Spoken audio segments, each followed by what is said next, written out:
We know that your brain receives information about your body from the environment, from your sensory organs, such as your eyes, ears, and nose. But did you know that the muscles in your body are also sensory organs? As your body moves, muscles stretch, and this information is sent to your brain so it knows what your body is doing. When you think of muscles, you probably think of your biceps and triceps. You won't necessarily think of the small muscles close to your spine and skull. These small muscles do in fact play a very important role. They tell your brain what your spine is doing, which represents what the core of your body is doing.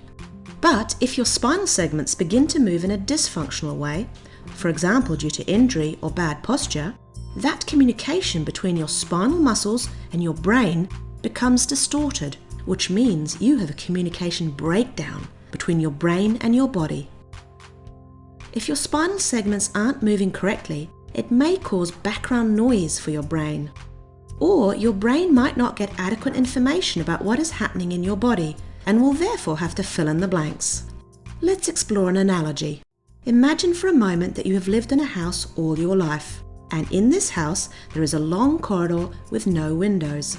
At the end of the corridor is an electrical fuse box. Now imagine that the circuit breaker to the lights has blown and you are pitched into complete darkness.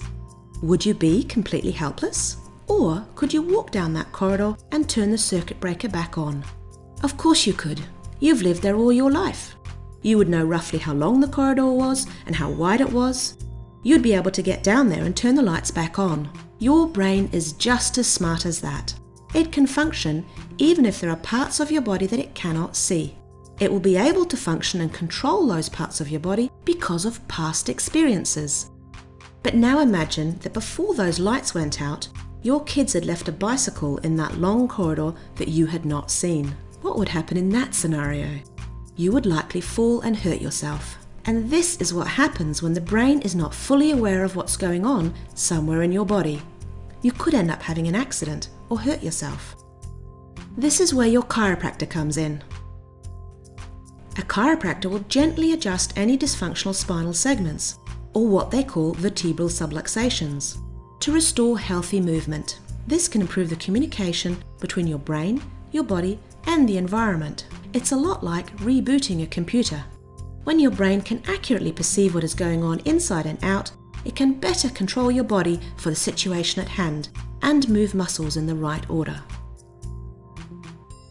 This means your body moves accurately, you have fewer accidents, and you can function and perform at your best.